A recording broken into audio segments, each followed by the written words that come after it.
আসসালামু আলাইকুম এভরিওয়ান। আজকে আমরা সপ্তম শ্রেণীর গণিত সমানুপাত লাভ ক্ষতি অধ্যায়ের অনুশীলনী 2.1-এর 3-এর শূন্যস্থান পূরণগুলো করব। আচ্ছা, প্রথমে আমরা লক্ষ্য করি ক নম্বর অঙ্কটা। এখানে আছে 11:25 সমানুপাত খালি ঘর অনুপাত 50। তারপরে এখানে মূলত 4টা রাশি আছে। এটা হচ্ছে প্রথম রাশি, এটা দ্বিতীয় রাশি, এটা হচ্ছে তৃতীয় রাশি, আর এটা হচ্ছে চতুর্থ রাশি। এখন আমাদের প্রথম, দ্বিতীয়, চতুর্থ রাশি দেওয়া আছে, তৃতীয় রাশিটা বের করতে হবে। এক্ষেত্রে আমরা একটা সূত্র ব্যবহার করব। সূত্রটা হচ্ছে প্রথম রাশি গুণ চতুর্থ রাশি সমান দ্বিতীয় রাশি গুণ তৃতীয় রাশি। তাহলে সূত্রটা লিখি। প্রথম রাশি গুণ চতুর্থ রাশি সমান দ্বিতীয় রাশি গুণ তৃতীয় রাশি। তার মানে দুই প্রান্তের দুইটা রাশি একসাথে গুণ হবে আর মাঝখানের দুইটা রাশি একসাথে গুণ হবে। তাহলে আমরা এখন মান বসাই দেই। প্রথম রাশির মান হচ্ছে কত? 11। তাহলে প্রথম রাশির এখানে 11 বসাই, গুণ চতুর্থ রাশি হচ্ছে 50 সমান দ্বিতীয় রাশি হচ্ছে 25 গুণ তৃতীয় রাশির মান জানা নেই আমাদের, এজন্য তৃতীয় রাশির জায়গায় তৃতীয় রাশি রাখবো।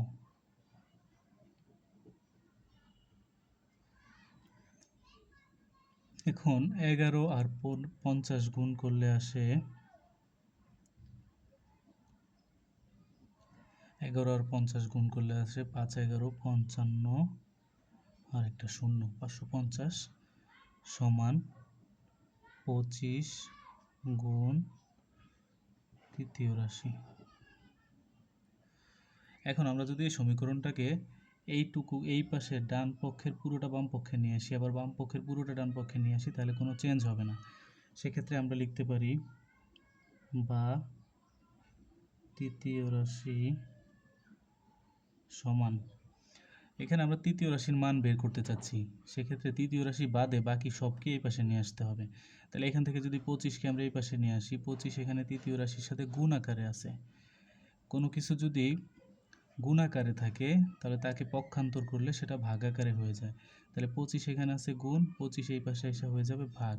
সেক্ষেত্রে আমরা লিখতে পারি 550 ভাগ 25। 550কে 25 দিয়ে ভাগ করলে রেজাল্ট আসে যেমন 25 দিয়ে যদি 55কে ভাগ করি তাহলে দুইবার যায়, থাকে 5 শূন্যর আগে বসলে 50কে 25 দিয়ে ভাগ করলে আবার 2 দিয়ে যায়। তার মানে টোটাল ভাগফল পেয়েছি আমরা 22। সুতরাং সমানুপাত 11, যে প্রথম রাশি 11 অনুপাত 25 সমানুপাত, এই যে তৃতীয় রাশি আমরা পেয়েছি কত? 22। তৃতীয় রাশির স্থানে কত বসাবো? 22 বসাবো। অনুপাত চতুর্থ রাশি দেওয়া আছে 50। এটাই উত্তর। আশা করি বুঝতে পেরেছেন।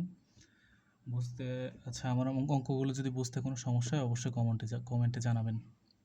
এবার আমরা গ নম্বর অঙ্কটা করব। ক আর খ মোটামুটি একই, এজন্য ক নম্বরটা করতেছি না, এটা আপনাদের হোমওয়ার্ক। আচ্ছা, গ নম্বর অঙ্কটা একটু দেখেন। একই সূত্র ইউজ করব আমরা। আগেরটাতে তৃতীয় রাশি মিসিং ছিল, এটাতে চতুর্থ রাশি মিসিং। সেক্ষেত্রে আমরা লিখতে পারি প্রথম রাশি গুণ চতুর্থ রাশি সমান দ্বিতীয় রাশি গুণ তৃতীয় রাশি। অর্থাৎ সব ক্ষেত্রে সূত্র একই। এখন যদি আমরা মান বসাই তাহলে প্রথম রাশি আছে 2.5 গুণ চতুর্থ রাশির মান জানা নেই, এই জন্য চতুর্থ রাশি থেকে যাবে।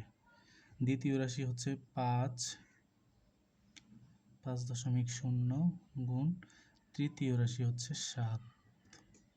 5.0 অথবা 5 একই কথা, যে কোনো দুইটার একটা লেখা যায়। আচ্ছা, এবার আমরা আগেরটার মতো যেহেতু চতুর্থ রাশি বের করব, সেক্ষেত্রে এই 2.5কে ওই পাশে নিয়ে যাব। 2.5 এখানে গুণ আকারে আছে, ওই পাশে গেলে হবে ভাগ। তাহলে এখানে আছে 5.0 গুণ 7 ভাগ হচ্ছে 2.5। এখন আমরা যদি এইখানে আর এখানে দশমিক দুটাকে উঠাই দেই, তাহলে এখানে হয় 50, এটা হয় 25। তাহলে 25 দিয়ে যদি 50কে ভাগ করি, 2 বার যায়। এখন 2 দিয়ে 7কে গুণ করলে 7 দুগুণে 14। তাহলে আমরা চতুর্থ রাশি পেয়েছি 14। সুতরাং সমানুপাতটা কত হবে? 2.5 অনুপাত 5.0 সমানুপাত 7 অনুপাত 14। তাহলে যেখানে শূন্যস্থান আছে সেখানে কত বসবে? 14 বসবে। আচ্ছা, এবার ঘ নম্বরটা লক্ষ্য করি। প্রথম রাশি, দ্বিতীয় রাশি, চতুর্থ রাশি দেয়া আছে, তৃতীয় রাশি বের করা লাগবে। এটা প্রথমটার মতোই।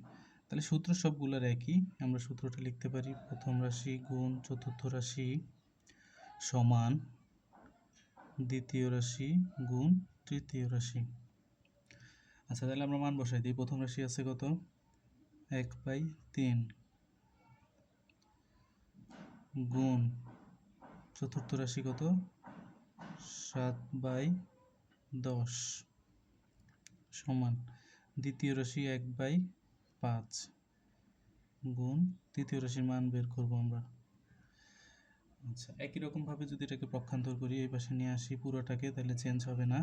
তাহলে তৃতীয় রাশি সমান, এটা তুলবো আমরা প্রথমে, 1/3 গুণ 7/10। আচ্ছা, এখন কথা হচ্ছে আমরা এইটার পুরোটা এই পাশে নিয়ে আসছি, আবার এইটার পুরোটা এই পাশে নিয়ে আসছি। এখন একটু কাজ বাকি আছে, সেটা হচ্ছে আমরা এই পাশের শুধু তৃতীয় রাশিটাকে লিখেছি, 1/5কে লিখি নাই। কেন লিখি নাই? কারণ এটাকে আমরা এই পাশে নিয়ে আসব। এই পাশে না আনলে তৃতীয় রাশির মান আমরা পাবো না। তৃতীয় রাশির মান বের করতে চাইলে তৃতীয় রাশি বাদে বাকি সবকে এই পাশে নিয়ে আসতে হবে। তাহলে আমরা যেহেতু উল্টাই লিখছি, সেক্ষেত্রে এটা এখন এই পাশে আগে তৃতীয় রাশির সাথে গুণ ছিল, তাহলে এই পাশে এসে কী হবে? ভাগ হবে। আচ্ছা, সেক্ষেত্রে আমরা এখানে ভাগ আকারে লিখে দিই, ভাগ 1/5। আচ্ছা, লক্ষ্য করুন, এখানে ভাগ থাকলে আমাদের সমাধান করতে অসুবিধা হবে, এই জন্য এটাকে আমরা গুণে পরিণত করে নেব। কিভাবে? 1/3 গুণ 7/10। ভাগকে যদি আমরা গুণ করি, তাহলে ভগ্নাংশটাকে উল্টে দিতে হবে। হর যাবে লবে, লব যাবে হরে। হর 5 ছিল, লবে গেছে, আর লব 1 ছিল, হরে এসেছে। এখন আমরা এটাকে ভাগ করব। কিভাবে ভাগ করব? আচ্ছা, 5 দুগুণে 10, 5 একে 5। তাহলে উপরে আমরা পেয়েছি কত?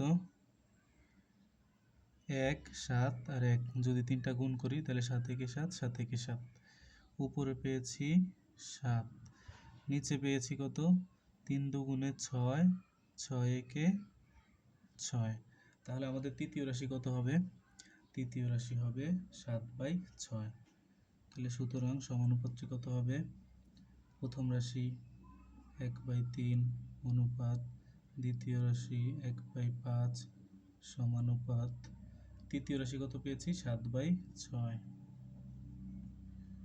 অনুপাত চতুর্থ রাশি কত? 7/10। আশা করি বুঝতে পেরেছেন। ধন্যবাদ। কোনো সমস্যা হলে কমেন্টে জানাবেন।